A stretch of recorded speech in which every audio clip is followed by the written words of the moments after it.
একসময় সুগন্ধি ফুল এবং লম্বা ঘাসে ভরা একটি তৃণভূমিতে রাস্টি নামে একটি ক্ষুধার্ত খরগোশ বাস করত। মরিচা সবসময় সুস্বাদু গাজরের সন্ধানে ছিল সারা বিশ্বে তার প্রিয় খাবার। প্রতিদিন তিনি তৃণভূমির চারপাশে ঘুরে বেড়াতেন, সবচেয়ে রসালো গাজরের সন্ধান করতেন। মরিচা যখন হাঁপিয়ে উঠছিল তখন সে ঘাসের ধারে একটি সুন্দর গাজরের প্যাচ দেখতে পেল। উত্তেজনায় তার চোখ প্রশস্ত হয়ে উঠল এবং তার পেট ক্ষুধায় গর্জন করে উঠল। এক মুহূর্ত নষ্ট না করে মরিচা গাজরের প্যাচের দিকে এগিয়ে গেল, সুস্বাদু সবজি খেতে আগ্রহী। কিন্তু রাস্টি যখন তার দেখা সবচেয়ে বড় গাজরের কাম খেতে যাচ্ছিল তখন সে তার পেছন থেকে একটা ছোট্ট আওয়াজ শুনতে পেল। মাফ করবেন মিস্টার জাবিট, কণ্ঠ বল। মরিচা ঘুরে ঘুরে দেখল একটি ছোট মাঠ মাউস ঘাসের থোকার আড়াল থেকে উকি দিচ্ছে।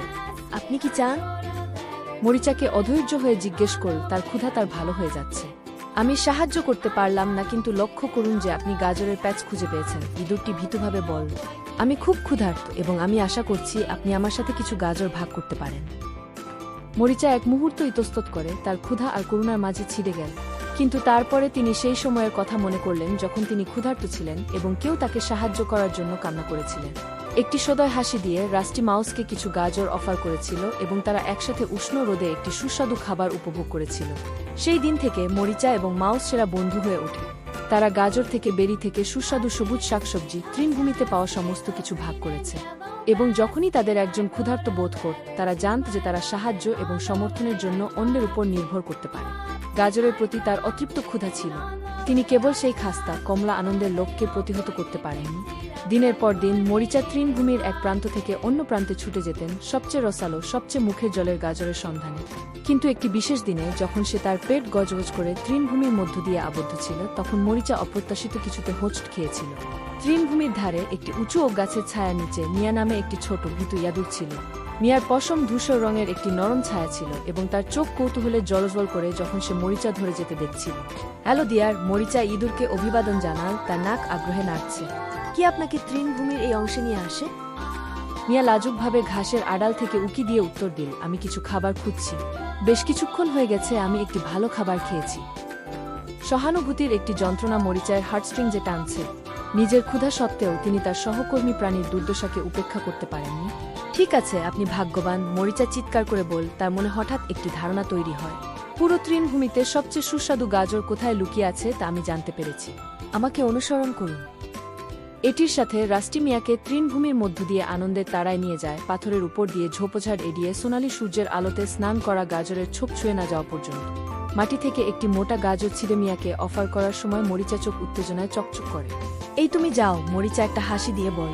আনন্দ ঘুরে ঘুরে রোজি আবিষ্কার করল ম্যাক্স নামে একটি ছোট মাউসের মাউস কাছাকাছি একটি ঝোপ থেকে উকি দিচ্ছে। রোজিকে বড় চোখে দেখে ম্যাক্সের ফিসফিসগুলো ঘাবড়ে গেল। মাফ করবেন মিস জাবির, ম্যাক্স ভীতুভাবে চিৎকার করে উঠল। আমি সাহায্য করতে পারলাম না, কিন্তু লক্ষ্য করুন যে আপনি গাজরের প্যাচ খুঁজে পেয়েছেন। আমি খুব ক্ষুধার্ত এবং আমি ভাবছিলাম যে আপনি একটি বা দুটি গাজর রেখে দিতে পারেন কিনা।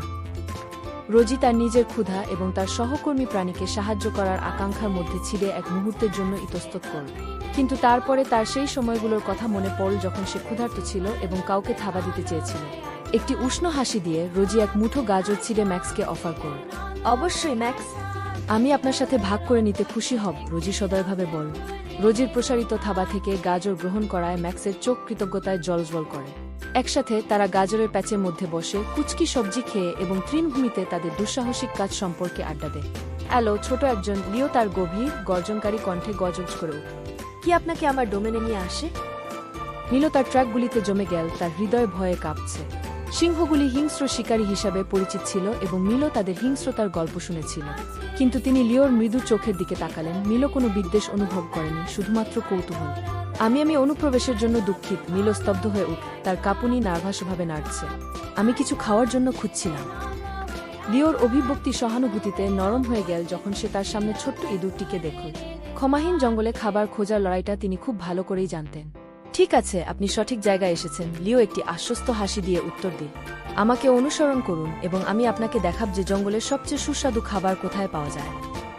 লিওর পথ চলার সাথে সাথে মিলো জঙ্গলের মধ্য দিয়ে একটি দুর্দান্ত দুঃসাহসিক কাজ শুরু করে, ঘন পাতার মধ্য দিয়ে বুনতে এবং পতিত লগের উপর দিয়ে লাফিয়ে লাফিয়ে ফল এবং বাদাম দিয়ে উপচে পড়া একটি লীলাভূমিতে পৌঁছা। মিলোর চোখ বড় বড় হয়ে আসে আশ্চর্যের সাথে যখন সে তার সামনে প্রচুর খাবার দেখেছিল এবং সে আনন্দে চিৎকার করতে পারল না। নিজেকে সাহায্য করুন। লিও তাদের চারপাশের অনুগ্রহের দিকে ইঙ্গিত করে উষ্ণভাবে বলে, আপনি যতটা চান স্বাগত জানাই। কৃতজ্ঞতায় অভিভূত মিলো জঙ্গলের ফলের নমুনা নিতে কোনো সময় নষ্ট করেনি। অনেকদিন খোঁজার পর অবশেষে তার ক্ষুধা মিটেছে, এবং যখন সে এবং লিও একটি বিশাল গাছের ছায়ায় পাশাপাশি বসে গল্প এবং হাসি ভাগাভাগি করে দিগন্তের নিচে সূর্য ডুবেছিল, মিলো জানত যে সে এবং তাই ক্ষুধার্ত খরগোশ এবং কৃতজ্ঞ ইয়াদুর সুখের সাথে বসবাস করত। তাদের বন্ধুত্ব তৃণভূমিতে দয়া এবং উদারতার একটি উজ্জ্বল উদাহরণ। ক্ষুধার্ত মাউস এবং সিংহের গল্প। লিও বনের রাজা ছিল, কিন্তু আজ তাকে দুর্বল এবং ক্লান্ত লাগছিল। মিলো সিংহের অবস্থা সম্পর্কে কৌতূহলী হয়ে সাবধানে এগিয়ে গেল। তোমাকে এত বিষণ্ণ দেখাচ্ছে কেন, পরাক্রমশালী সিং?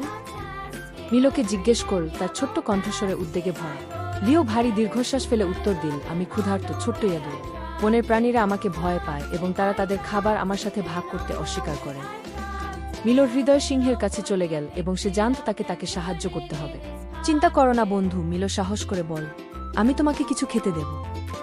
তার হৃদয়ে দৃঢ় সংকল্প নিয়ে মিলো বনের মধ্যে দিয়ে ঘুরে বেড়ায়, খাবারের জন্য উঁচু নিচু অনুসন্ধান করে। অবশেষে তিনি কাঠবিড়ালিদের দ্বারা লুকানো বাদাম এবং বেরিগুলির একটি স্তূপ দেখতে পান। বিজয়ী চিৎকার দিয়ে মিলো যতটা খাবার বহন করতে পারে তা সংগ্রহ করে দ্রুত লিওর কাছে ফিরে গেল।